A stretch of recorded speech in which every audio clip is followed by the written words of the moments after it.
초록우 산어린이재단에 매달 소정의 금액을 후원하게 되었습니다. 이 모든 게 구독자, 시청자님 덕분입니다. 구독과 좋아요 감사합니다.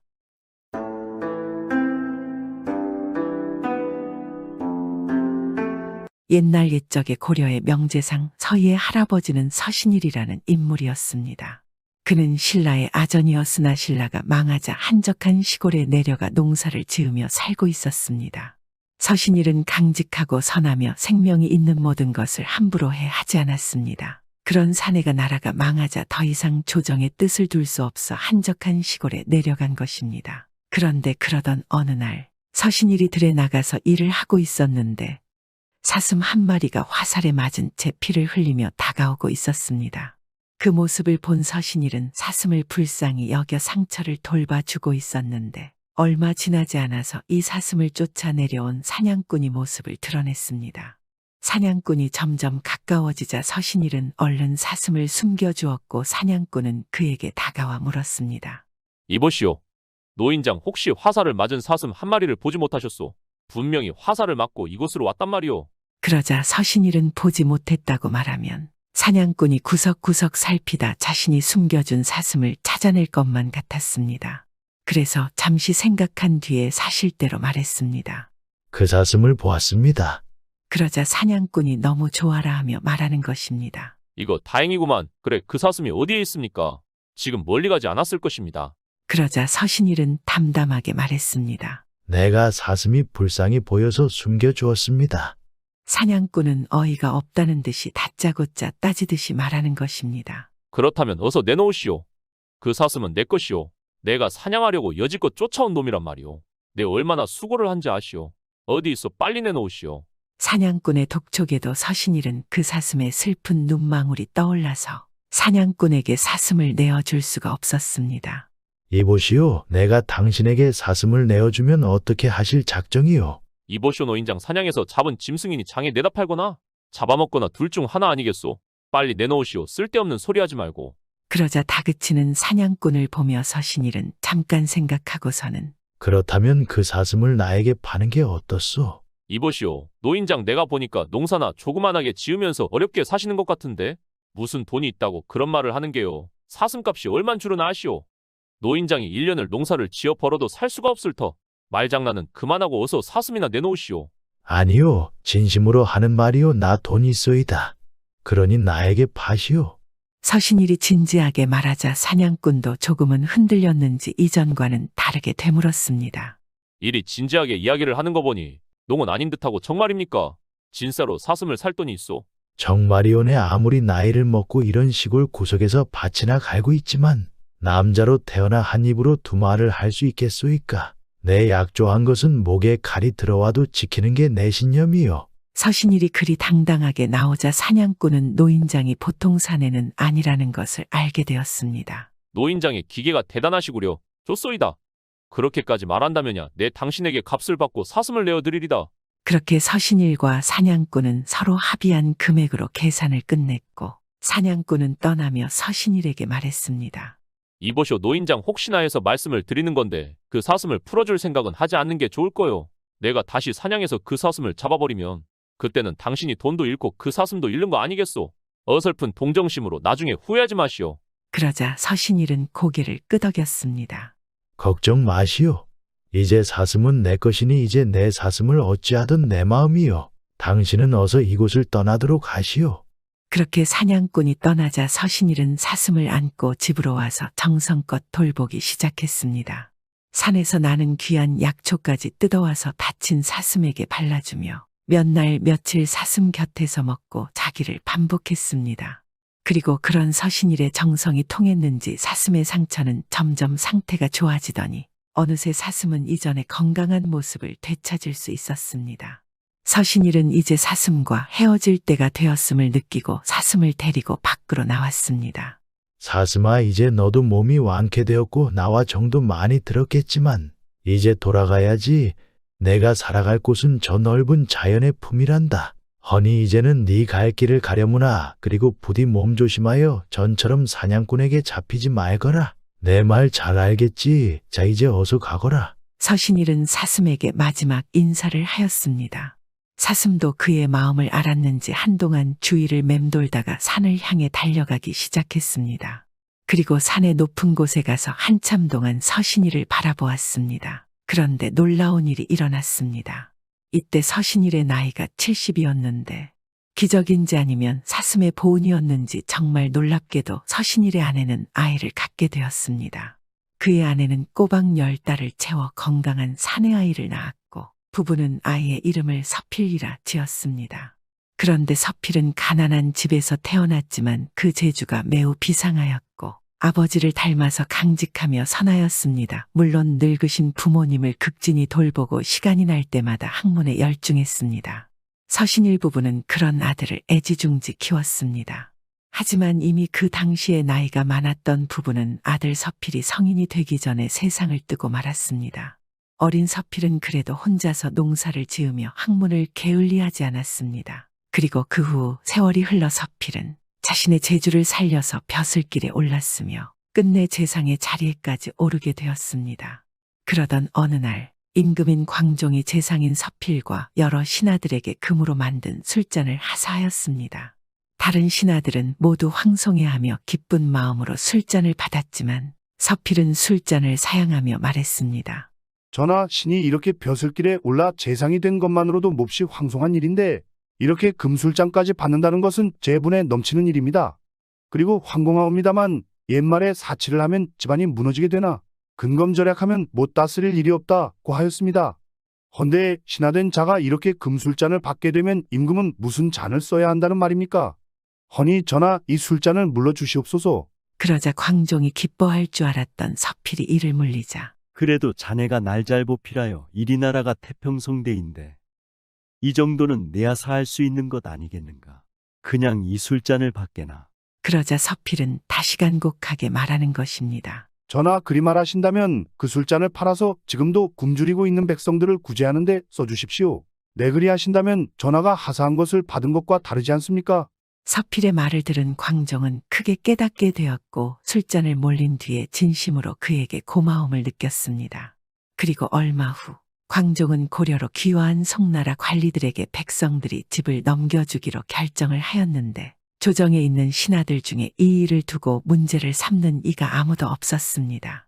그러던 그때 서필이 나서서 광종에게 말했습니다. 전하, 송나라의 관리였던 자들이 귀화를 한다 하여 백성들의 집을 그들에게 내어준다는 것은 부당한 처사이옵니다. 백성들의 집보다는 신의 집이 있사오니 제가 살고 있는 곳을 넘겨 살게 하소서.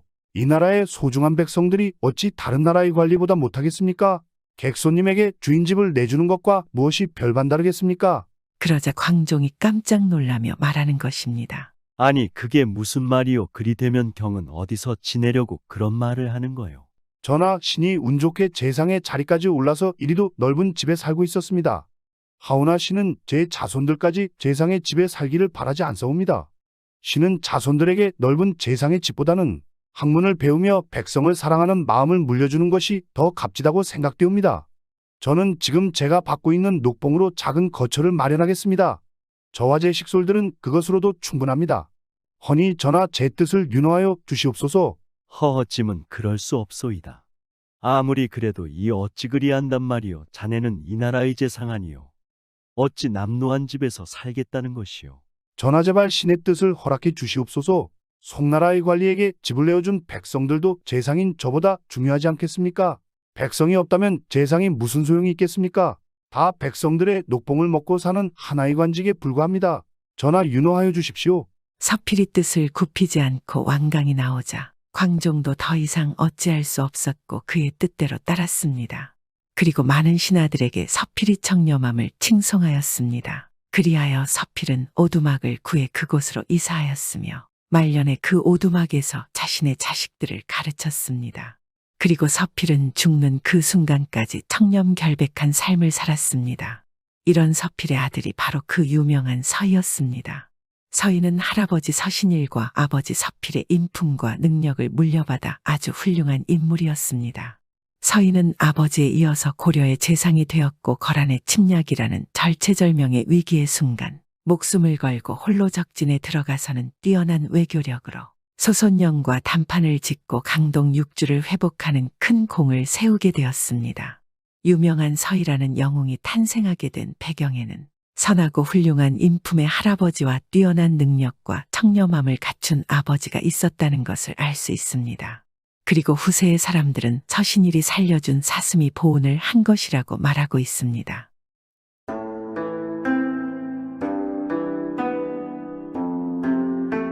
옛날 옛적 시골에 석삼이라는 청년이 살고 있었습니다.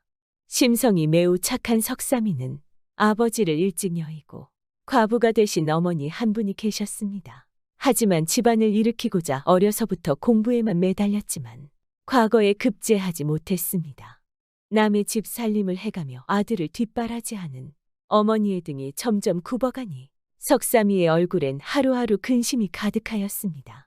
혼자서 힘들게 일하시는 어머니를 보는 석삼이의 마음은 얼마나 아프지 않겠습니까? 그러던 어느 날 어머니가 그만 쓰러지시고 말았습니다. 석삼이는 누워 계신 어머니에게 눈물을 흘리며 말했습니다. 어머니, 이제는 더 이상 안 되겠습니다.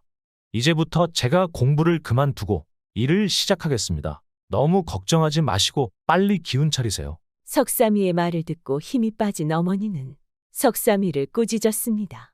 어찌 공부를 해야 하는 아들이 이런 말을 하니 답답하지 않았겠습니까?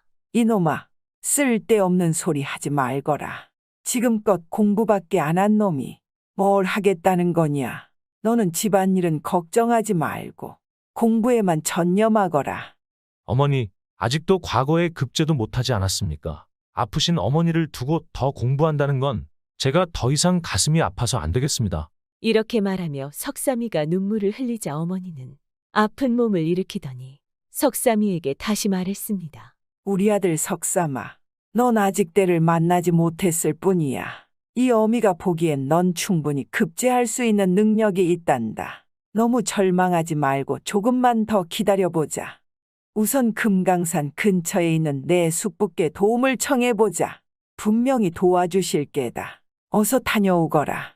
석삼이는 아픈 어머니를 두고 길을 떠나는 것이 내키지 않았지만 어머니가 재차 호통쳐 꾸짖으시니 더는 거역할 수 없었습니다. 다음 날 석삼이는 숙부를 만나러 길을 떠날 준비를 하고 어머니께 인사를 드리는데 어머니가 걱정 가득한 표정으로 말했습니다. 석삼아, 어젯밤 꿈에 내 아버지가 나오셨는데 좋은 꿈인지 나쁜 꿈인지 통 모르겠구나. 이를 어쩌면 좋으냐? 이 말을 들은 석삼이는 어머니를 안심시켰습니다. 어머니, 너무 걱정하지 마세요. 아버지가 나오셨으니 필히 좋은 꿈일 거예요. 제가 금방 다녀오겠습니다. 석삼이는 걱정하는 어머니를 안심시키고선 길을 떠났습니다. 그렇게 아프신 어머니를 두고 홀로 길을 떠난 석삼이는 빨리 일을 마치고 돌아가야겠다는 생각뿐이었습니다. 이에 한시도 지체하지 않고 걸음을 재촉하니 얼마 후 금강산 근처에 도착했습니다. 이제 조금만 더 가면 도착하겠구나.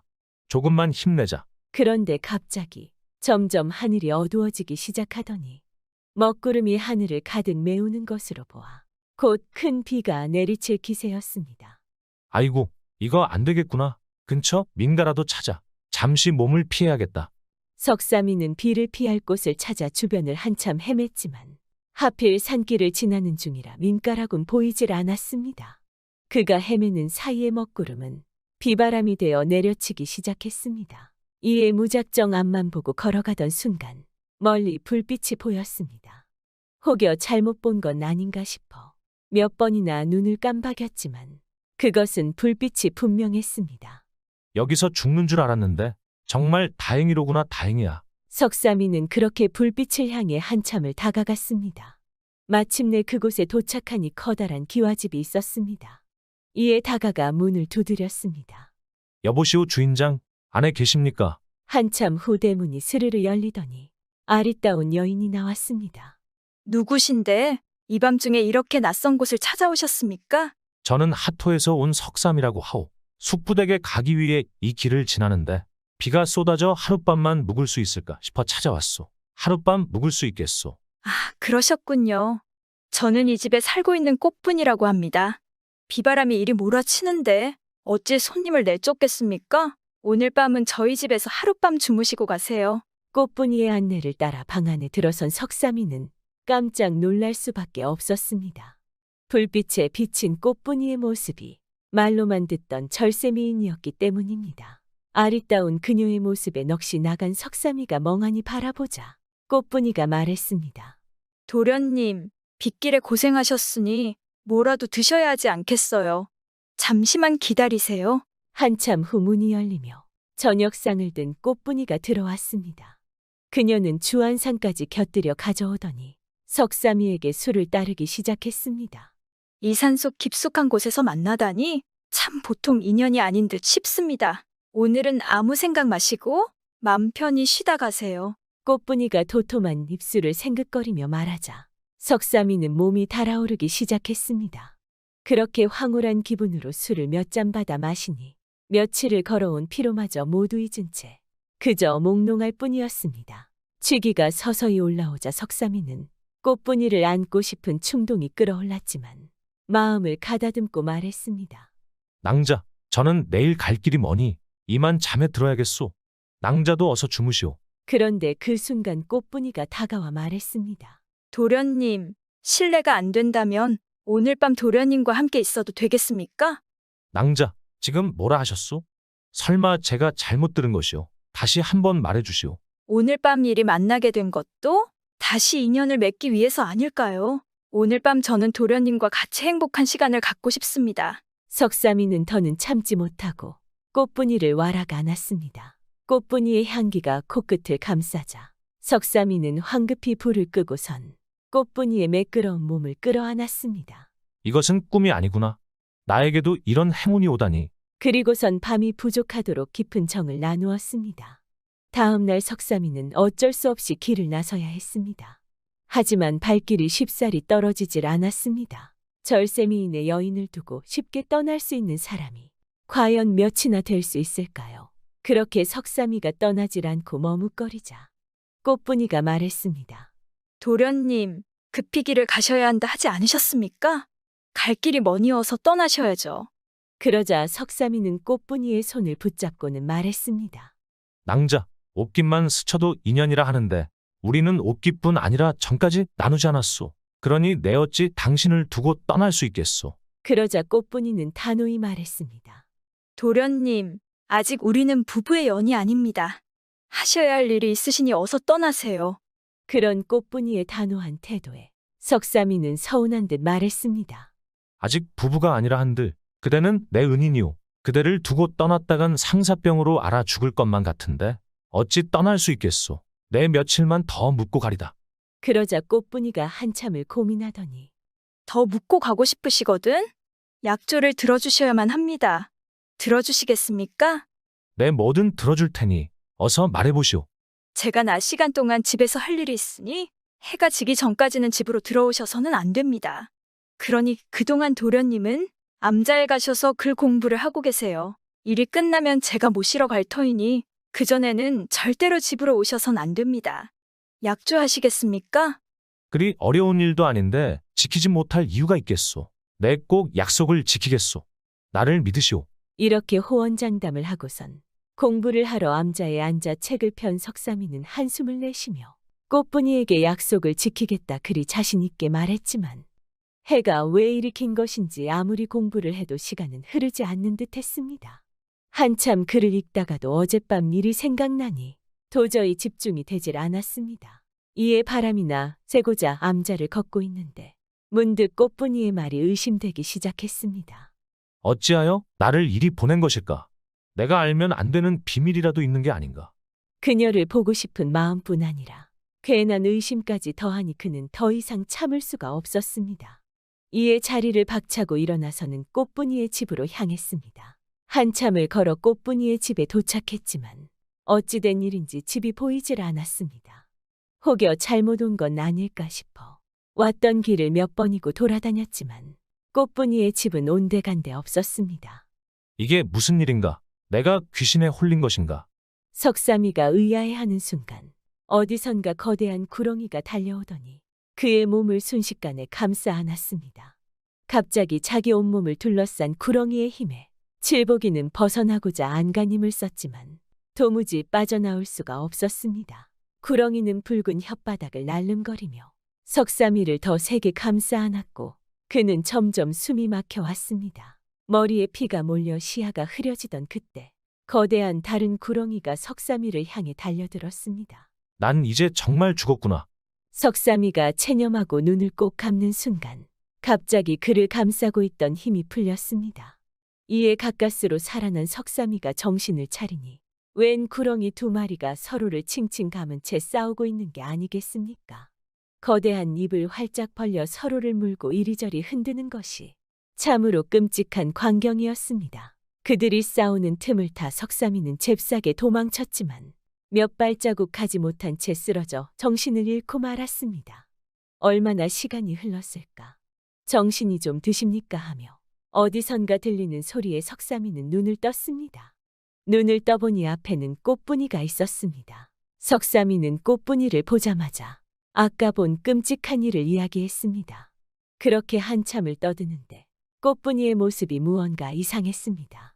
그녀의 얼굴이 상처투성이었기 때문이었습니다. 이에 석삼이가 깜짝 놀라 물었습니다. 아니 낭자, 얼굴이 어찌 이리 상했소? 다른데 아픈 데는 없소? 그러자 꽃분이가 차가운 얼굴로 답했습니다. 아무것도 묻지 마시고 날이 밝으면 바로 떠나세요. 그러고는 돌아서 방 밖으로 나가버리는 것이었습니다. 이상함을 느낀 석삼이는 꽃분이를 쫓아가려 했지만 낮 동안에 일의 기력이 다한 것인지 손가락 하나 까딱할 수 없었습니다. 그리고선 모에 홀린 듯이 다시 잠에 들고 말았습니다. 이튿날 아침, 아직 해도 뜨지 않는 새벽이건만 꽃분이가 석삼이를 흔들어 깨웠습니다. 도련님, 어서 일어나세요. 새벽에 무슨 일이시오? 왜 이렇게 일찍 나를 깨우는 것이오? 어서 이곳을 떠나셔야 합니다. 짐은 제가 다 챙겨두었으니 어서 일어나 떠나세요. 무조건 떠나라는 말에 석삼이가 아쉬워하며 말했습니다. 아직 몸도 성치 않건만 어찌 그리 내쫓는단 말이오? 도련님과 저는 각자의 운명이 따로 있습니다. 도련님은 큰 인물이 될 운명이나 저와 이곳에 머무르신다면 주어진 운명대로 살지 못하고 그저 할 일 없이 살아가게 될 것입니다. 이미 이곳에 하루 더 머무시는 것만으로 도련님 운명에 차질이 생겼으니 한시라도 빨리 이곳을 떠나셔야 합니다. 그런 허무맹랑한 이야기에 석삼이는 꽃분이의 손을 잡으며 말했습니다. 하늘이 맺어준 인연이건만 어찌 이리 헤어진단 말이오? 부부의 연이었다면 끝까지 함께하는 게 맞는 것 아니겠소? 차라리 나와 함께 이곳을 떠납시다. 그러나 꽃분이는 매정하게 거절하며 말했습니다.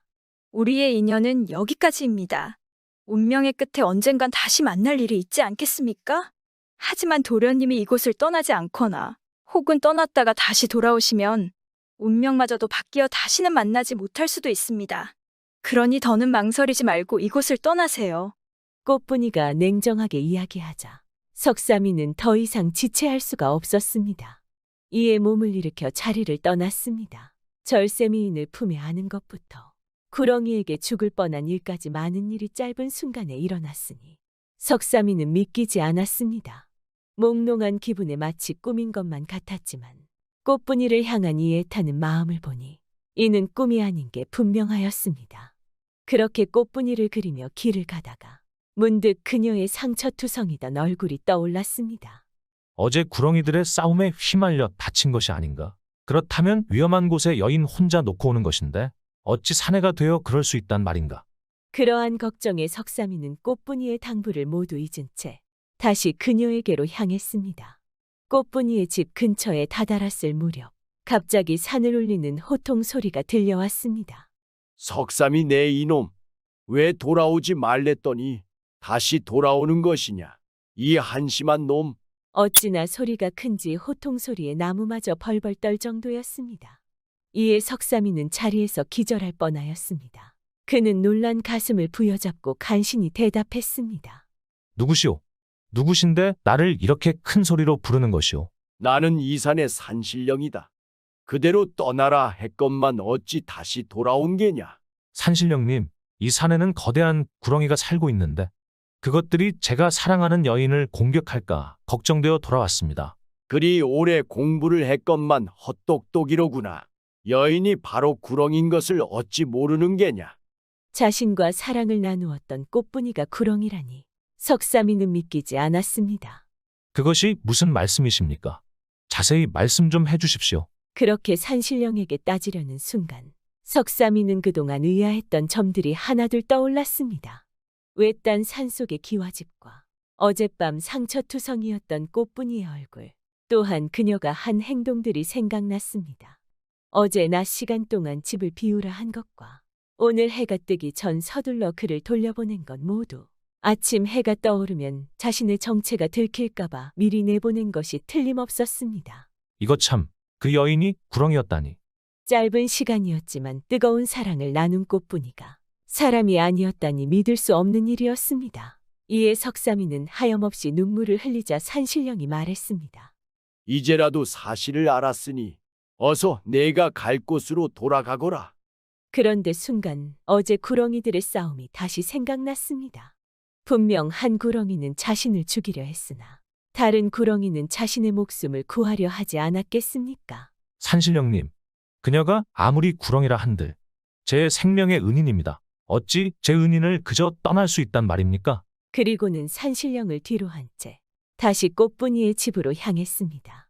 힘들게 돌아왔건만 꽃분이의 집은 보이지 않았고 그녀의 집터에는 웬 무성한 초목이 자라 하늘을 가리고 있었습니다. 이에 석삼이가 주변을 한참 기웃대니 멀리 큰 초목 아래 꽃분이가 서 있는 것이 보였습니다. 석삼이는 그녀를 향해 달려갔습니다. 낭자, 내가 돌아왔소. 난 당신을 도저히 잊지 못하겠소. 그러자 꽃분이가 고개를 돌려 석삼이를 쳐다보는데 그녀의 모습이 무언가 달랐습니다. 가지런한 머리는 풀어헤쳐져 사방으로 부풀어 있고 생기가 하나도 없는 그녀의 모습은 마치 사람이 아닌 듯 보였습니다. 석삼이를 발견한 꽃분이는 깜짝 놀라며 말했습니다. 도련님, 제가 돌아오지 말라고 하지 않았습니까? 꽃분이는 석삼이를 향해 귀가 찢어질 듯 소리를 지르더니 눈물을 흘리기 시작했습니다. 도련님, 저는 500년 묵은 구렁이입니다. 옥황상제님의 계시에 따라 용으로 승천하기 위해 시험을 받는 중이었습니다. 옥황상제님께선 제가 500년이 되는 해 인간과 인연을 맺으면 용으로 승천할 수 있다 하셨습니다. 하지만 그 사이에 인간에게 해를 끼치면 승천할 수 없게 됩니다. 그리하여 저는 500년 동안 제 짝을 기다렸고 마침내 500년이 되는 날 도련님이 나타나셨으니 이는 필히 운명이 확실했습니다. 그렇게 도련님과 인연을 맺어 승천하려 했으나 저를 질투한 숫구렁이가 도련님을 해치려 한 것이었습니다. 이에 숫구렁이를 막아 도련님을 구해냈지만 어제의 싸움으로 힘이 다 빠져 이제는 도련님을 지켜낼 힘이 남아있지 않습니다. 그런데 도련님이 이리 다시 돌아오시니 이제 숫구렁이가 나타나면 큰일입니다. 꽃분이가 말을 마친 순간 주변의 나무가 흔들리더니 석삼이를 공격했던 숫구렁이가 나타났습니다. 그러고는 혀를 날름거리며 또다시 석삼이에게 달려들기 시작했습니다. 석삼이가 눈을 질끈 감은 순간 꽃분이 또한 구렁이로 변해 숫구렁이를 막아섰습니다. 그리고선 둘이 뒤엉켜 싸우는데 그녀는 힘이 다 빠졌는지 숫구렁이의 상대가 되질 못했습니다. 숫구렁이가 꽃분이를 꽁꽁 싸매고선 목덜미를 물어뜯기 시작했습니다. 사방에 피가 튀기자 석삼이는 돌멩이를 잡아들어 숫구렁이에게 던지며 외쳤습니다. 이놈아, 그만 좀 하거라. 그러자 숫구렁이가 석삼이에게 달려드는데 순간 꽃분이가 뒤에서 숫구렁이의 목덜미를 물었습니다. 그리고 온 힘을 다해 물어 목을 뜯어냈습니다. 그렇게 숫구렁이가 죽자 꽃분이는 다시 여인의 모습으로 변하였습니다. 하지만 그녀는 목에 구멍이 뚫린 채 죽어가고 있었습니다. 석삼이가 눈물을 흘리며 꽃분이를 끌어안자 그녀가 말했습니다. 비록 저는 이렇게 승천하지 못하고 떠나지만 저를 인간으로 여기고 인연을 맺어주셔서 정말로 감사합니다. 죽어서도 항상 도련님을 생각하겠습니다. 이렇게 말을 마친 꽃분이는 눈을 감았고 그녀의 모습은 꽃잎처럼 흩어지더니 사라졌습니다. 이를 본 석삼이는 그 자리에서 한참을 통곡하였습니다. 그 후 석삼이는 그리운 어머니 생각에 숙부님께 쌀을 얻고선 집에 도착하니 어머니는 병이 다 나은 모습으로 석삼이를 맞이해 주었습니다. 어머니, 몸은 좀 괜찮으십니까? 너무 늦게 돌아와서 죄송합니다. 별일 없으셨어요. 내 아들 석삼이로구나.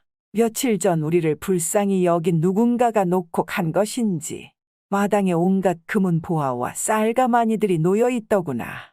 그걸로 내 병도 고치고 건강한 모습으로 널 기다리고 있었단다. 석삼이는 어머니의 얘기를 듣고 이것이 꽃분이의 은공임을 깨달았습니다.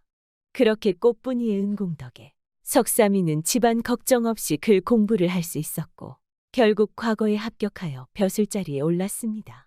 이렇게 석삼이는 항상 꽃분이를 가슴에 품고 어려운 사람을 도와가며 행복하게 살았습니다.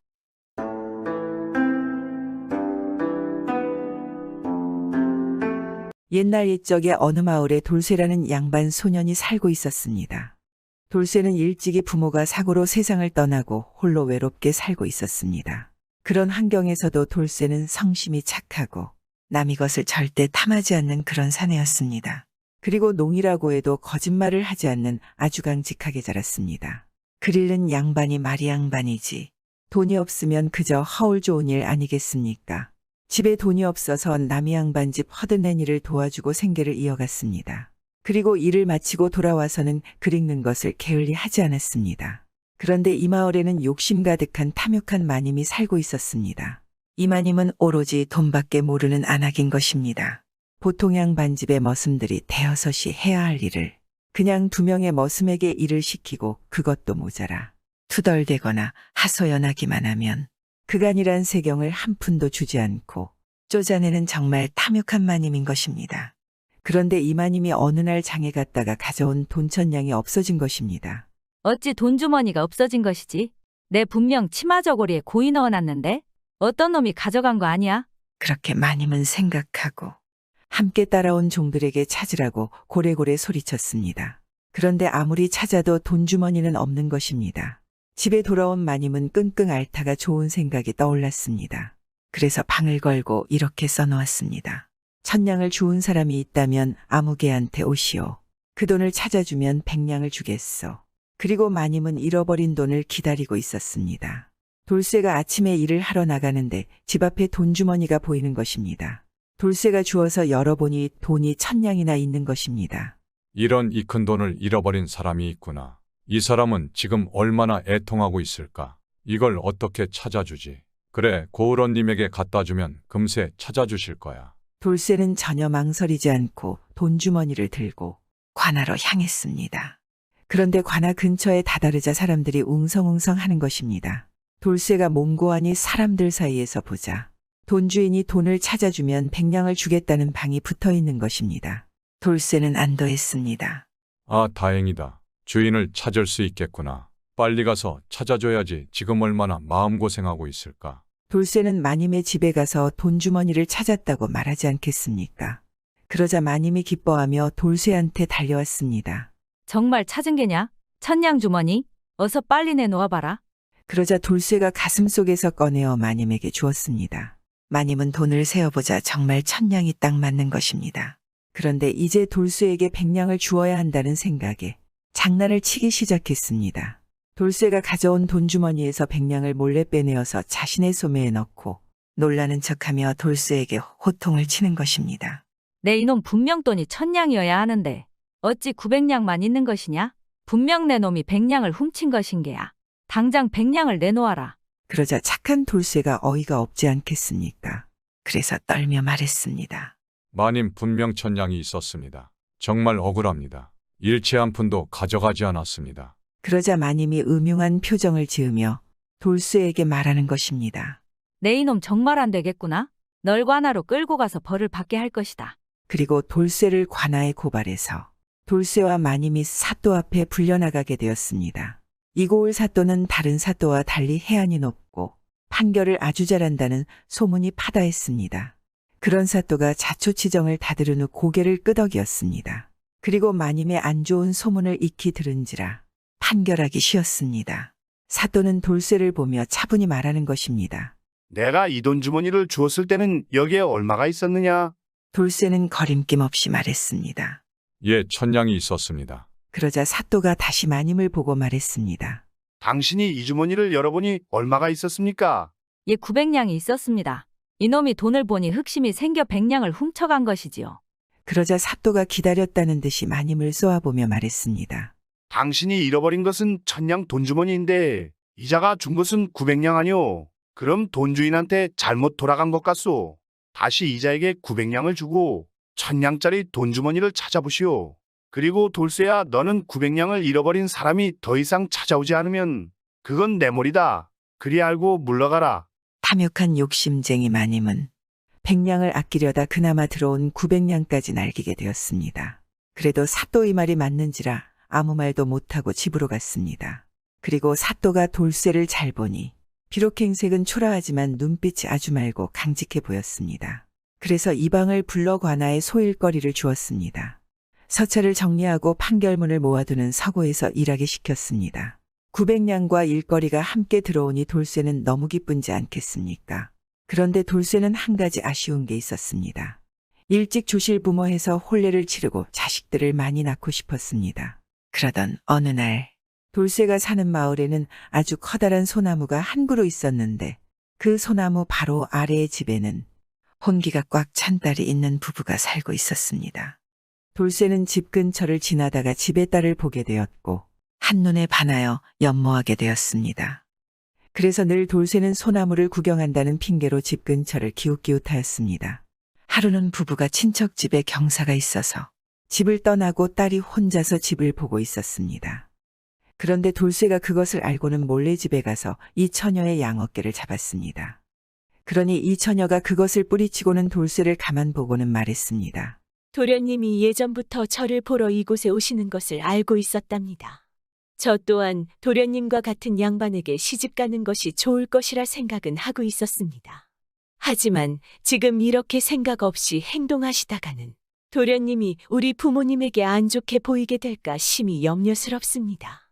저는 이미 도련님을 마음속으로 허락하였으니 이제 부모님이 오시면 도련님이 저희 부모님과 혼인을 의논하시고 택일하여 그때 혼례하여도 늦지 않을 것입니다.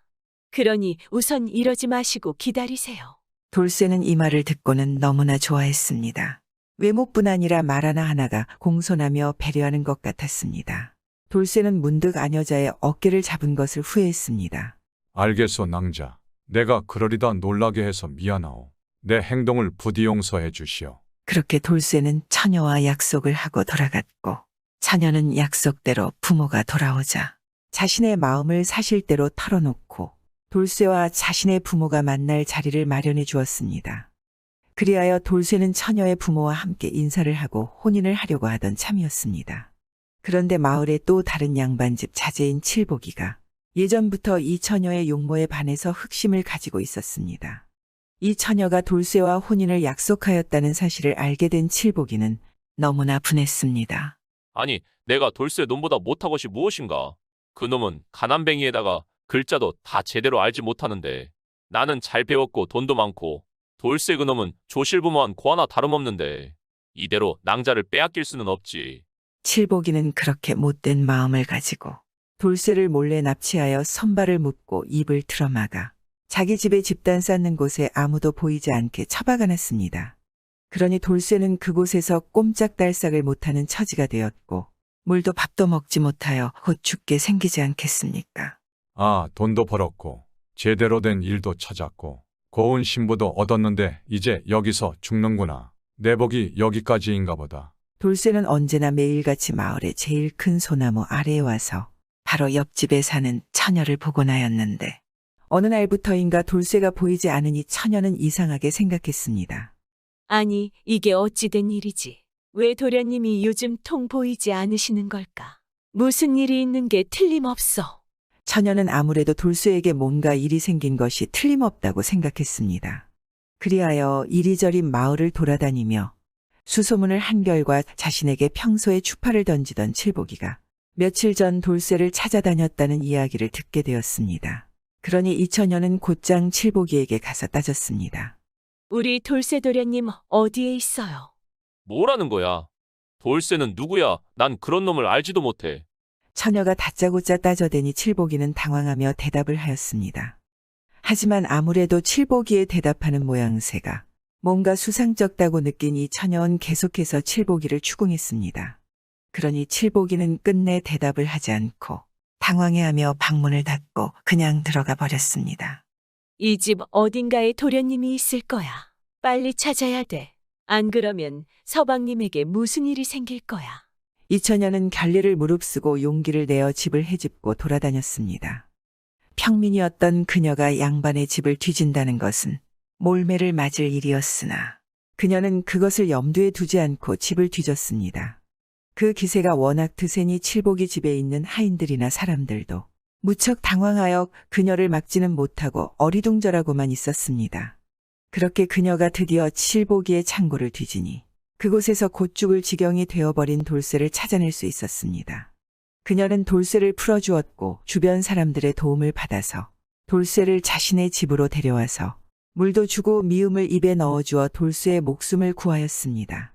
그리고 그녀는 곧장 관아에 이 사실을 고발하였습니다. 그러자 사또가 아주 역정을 냈습니다. 그것이 사실인가? 돌쇠라면 내가 청고에서 이방을 돕는 성실하고 착한 사내 아닌가? 어서 칠복이란 자를 잡아오너라. 내 이놈을 가만히 두지 않겠다. 마을원님은 칠복이를 잡아와서 그를 신문하니 칠복이는 결국 자신의 범죄를 실토하였습니다. 마을의 원님은 이 칠복이를 크게 벌을 주었고 돌쇠를 구해낸 처녀의 용기를 몹시 칭찬해 주었습니다. 그리고는 돌쇠와 처녀의 혼인을 축하한다며 큰 돈까지 내어주었습니다.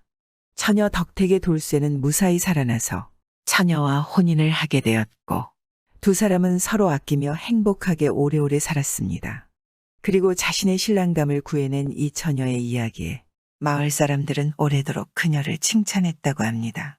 부모도 잃고 아무것도 없는 착한 돌쇠가 재물과 일도 없고 거기다 현명하고 어여쁜 아내를 얻었다는 이야기이지 않겠습니까? 요즘 우리들도 아무것도 없어도 이 돌쇠처럼 마음을 곱게 쓴다면 이런 좋은 일들이 생기지 않을까요?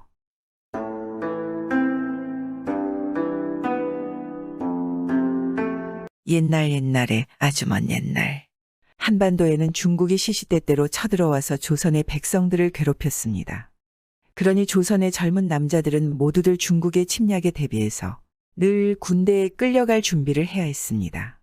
평소에는 농사를 짓고 다른 일을 하다가도 전쟁이 터지면 언제든지 무기를 들고 나가서 중국의 군대와 싸워야 했습니다. 어느 농촌 마을에는 농사를 지으면서 살고 있는 젊은 부부와 어머니가 있었습니다. 남편 이름은 돌쇠고 부인 이름은 꽃분이었습니다. 돌쇠와 꽃분이는 선남선녀로 만나서 혼인을 했습니다. 비록 형편은 어렵지만 어머니를 잘 모시고 성실하게 살았습니다. 둘 다 성심이 올바르고 착해서 주위의 사람들에게 잘했습니다. 마을 사람들도 이런 돌쇠와 꽃분이를 많이 좋아하지 않았겠습니까? 또한 부부는 혼인을 한 지 얼마 되지 않아서 금실이 아주 좋은 부부였습니다. 두 부부는 서로 눈만 봐도 웃음이 절로 나오지 않았겠습니까? 하지만 그러던 어느 날 이들 집에 군사들이 찾아왔습니다.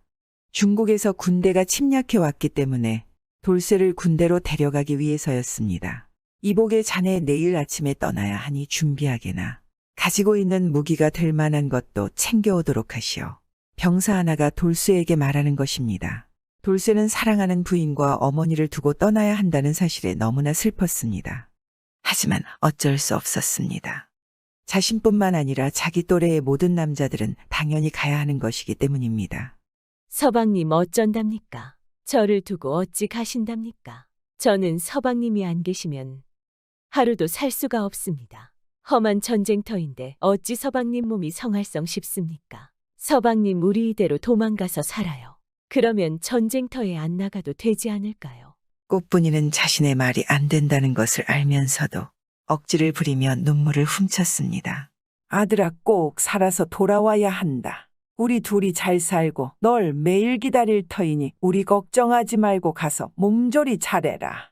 어머니 또한 눈물을 훔쳤습니다. 그러니 돌쇠가 꽃분이와 어머니를 보듬어주며 말했습니다. 저도 어머니와 부인을 남겨두고 가는 것이 마음이 편치 않습니다. 하지만 어쩌겠습니까? 저 중국 군대를 막아내지 못한다면 우리가 행복하게 살 이 땅도 사라지게 될 것입니다. 제가 가서 지키고 오겠습니다. 그리고 이 마을 남자들은 모두 가는 것입니다. 비록 애통하겠지만 제 걱정하지 마시고 몸조리 잘하세요. 저는 어떻게든 반드시 살아오겠습니다. 꽃분이와 어머니 또한 그러한 사실을 이미 알고 있었기에 조용히 눈물을 흘리며 고개를 끄덕였습니다. 그렇게 세 사람은 대화를 하였지만 그날 밤 잠을 이룰 수가 없었습니다. 돌쇠는 돌쇠대로 꽃분이는 꽃분이대로 어머니는 어머니대로 서로가 너무나 걱정이 되었기 때문에 다음 날 아침 돌쇠는 차마 떨어지지 않는 발걸음을 떼고 집을 나섰습니다. 서방님 부디 몸 건강히 돌아오세요. 기다리겠습니다. 아들아, 꼭 건강히 돌아오도록 해라. 어머니도 당신도 걱정 마세요. 다녀오겠소. 금방 올 것이요. 그렇게 남편은 너무나 사랑하는 꽃분이와 어머니의 얼굴을 눈에 담고 집을 나섰습니다. 꽃분이와 어머니는 그런 돌쇠의 떠나는 뒷모습을 하염없이 바라보았습니다. 돌쇠는 떠나고 꽃분이는 집으로 돌아와서는 깨끗하게 단정하게 옷을 갈아입고 매일 뒷산에 올라가 기도를 드리기 시작했습니다. 산신령님, 천지신명님 비나이다. 간절히 비나이다. 제발 전쟁터에 간 저희 서방님을 꼭 건강히 돌아오게 도와주소서. 부디 이미 천안년의 기도를 들어주세요. 서방님이 무사히만 오신다면 제 한 목숨 바치겠습니다. 꽃분이는 동서남북 사방으로 절을 하며 두 손 모아 빌었습니다. 매일 새벽마다 며느리가 어디를 가는지 궁금하여 며느리의 뒤를 밟았던 시어머니는 며느리의 정성에 감복했습니다. 어머니는 며느리에게 말했습니다. 저기 고개 언덕에 거북 모양의 바위가 있는데 옛날부터 영험하게도 소원을 들어준다는 말이 있으니 이왕이면 어기 가서 소원을 빌어보려무나. 그 바위에 작은 돌을 문지르며 소원을 빌면 소원이 이루어진다는구나. 어머니의 말에 꽃분이는 너무 좋아하라 하지 않겠습니까? 어머니 정말인가요? 알겠습니다. 내일부터는 꼭 그 바위에 가서 정한수를 떠다가 기도를 드리겠습니다. 꽃분이는 어머니가 알려준 대로 바위를 찾아갔습니다. 아주 높이의 둥글 넓적한 바위는 언뜻 보면 정말 거대한 거북이 형상 같기도 하였습니다. 그리고 돌표면에는 얼음 머리통만한 큰 곰보 자국이 숭숭 패여 있었습니다. 꽃분이는 그곳에서 간절히 기도했고 기도는 매일같이 몇 달 동안이나 계속되었습니다. 이 부인은 어머니 말대로 작은 돌을 가져가서 큰 바위를 문지르며 기도를 했는데 그 문지른 자국이 큰 바위에 또 구멍을 만들 정도로 정말 열심히 빌고 또 빌었습니다. 그런데 마을에 흉흉한 소식이 전해졌습니다. 전쟁에 나간 이 마을을 남정네들이 모두 전사했다는 것입니다. 마을 아녀자들은 난리가 나지 않았겠습니까? 마을은 온통 슬픔과 애통의 비명이 들리기 시작했습니다. 그리고 한 달이 지나자 정신을 차린 아녀자들은 남은 가족이라도 살아야지 하고 전쟁에 나간 남편과 아들들을 점점 잊어버리고 각자의 생활을 시작했습니다. 그러나 마을에서 유일하게 꽃분이는 그 소문을 믿지 않았습니다. 아니야, 우리 서방님을 절대 죽지 않았어. 서방님은 나와 어머니를 놔두고 갈 분이 아니야. 그래, 기도하던 것을 덕일리 하지 말고 더욱 정성껏 하자. 그렇게 시간이 몇 달 지나고 꽃분이는 여느 날처럼 신통한 바위에게 기도를 올리기 위해서 작은 돌을 들고 바위로 갔습니다. 그리고 작은 돌을 바위에 문지르며 기도를 드렸습니다. 그런데 그때였습니다. 꽃분이가 작은 돌을 문지르고 기도를 드리자 돌이 바위에 덜컥 달라붙는 것입니다. 아니, 이럴 수가. 돌이 왜 안 떨어지는 거지? 아무리 용을 써도 떨어지지 않네. 꽃분이가 문지르던 작은 돌이 큰 바위에 붙어서 절대 떨어지지를 않는 것이었습니다. 꽃분이는 어쩔 수 없이 작은 돌을 그대로 붙여두고 마을로 돌아와야 하지 않겠습니까? 그런데 마을로 돌아온 꽃분이는 깜짝 놀랄 소식을 듣게 되었습니다. 꽃분이의 간절한 기도가 하늘을 움직이는 것인지 중국과의 전쟁이 끝났다는 것입니다. 아이고, 전쟁이 끝났다는구만. 그럼 우리 남편 아들 돌아오는 건가? 우리 남편도. 마을 안악들은 빨래를 하면서 그렇게 기쁜 소식에 조화를 하고 있었습니다. 꽃분이 또한 이야기를 듣고 마음속으로 간절히 빌었습니다. 부디 아무 탈 없이 집으로 돌아오세요. 신령님, 제발제 기도를 들어주세요. 그리고 그날 밤 마음 졸이고 집에서 바느질을 하고 있는 꽃분이는 밖에 인기척게 들리자 깜짝 놀랐습니다. 그리고 이어서 정겨운 목소리가 들려왔습니다. 부인 나왔소. 어머니 왔습니다. 돌쇠의 목소리였습니다. 꽃분이와 어머니는 한 걸음에 방문을 열고 달려나갔습니다. 아니나 다를까 기다리던 돌쇠가 돌아온 것이었습니다. 그것도 꽃분이의 바람과 기도처럼 몸 한 군데 다친 곳 없이 멀쩡하게 잘 돌아왔습니다. 그러니 꽃분이는 그런 남편과 부둥켜 안고 너무나 좋아하였습니다. 정말 보고 싶었어요. 서방님 다행이에요. 그러게 말입니다. 나도 보고 싶었어. 그래서 전쟁이 끝나자 한 걸음에 달려왔소. 아들아, 잘 됐구나. 이제 죽어도 여한이 없다. 네 얼굴을 보지 못하고 눈을 감나 했더니 이렇게 멀쩡하게 돌아온 거야. 천지신명님 정말 고맙습니다. 어머니 또한 아들을 반겨주었습니다.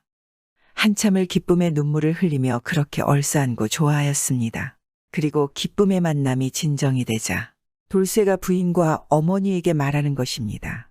부인 어머니, 제가 이곳에 오다가 이상한 일이 있었습니다. 전쟁이 끝나고 한시도 쉬지 않고 무작정 집으로 달려왔습니다.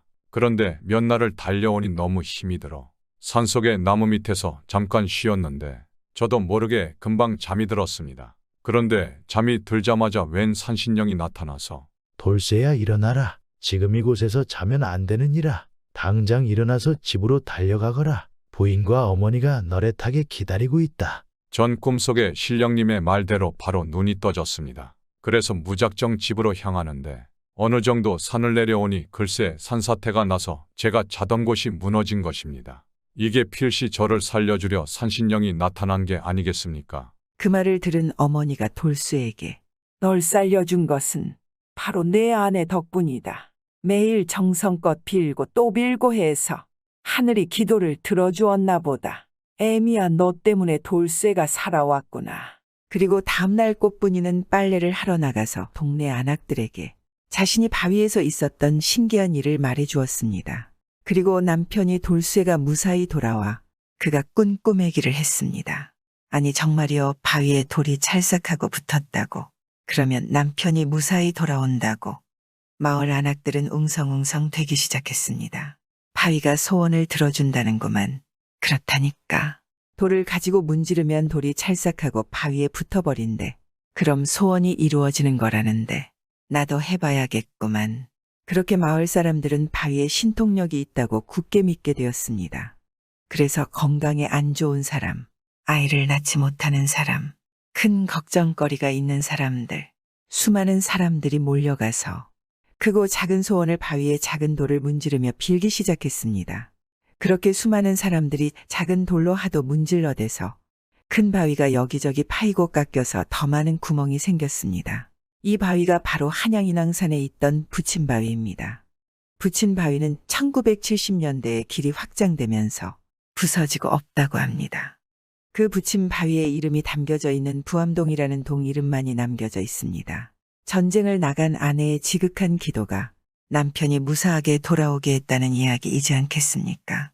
요즘에도 이런 부부가 있다면 지금보다 덜 삭막하지 않을까요? 우리도 배우자들에게 더 잘해주면 어떨까요? 구독은 공짜입니다.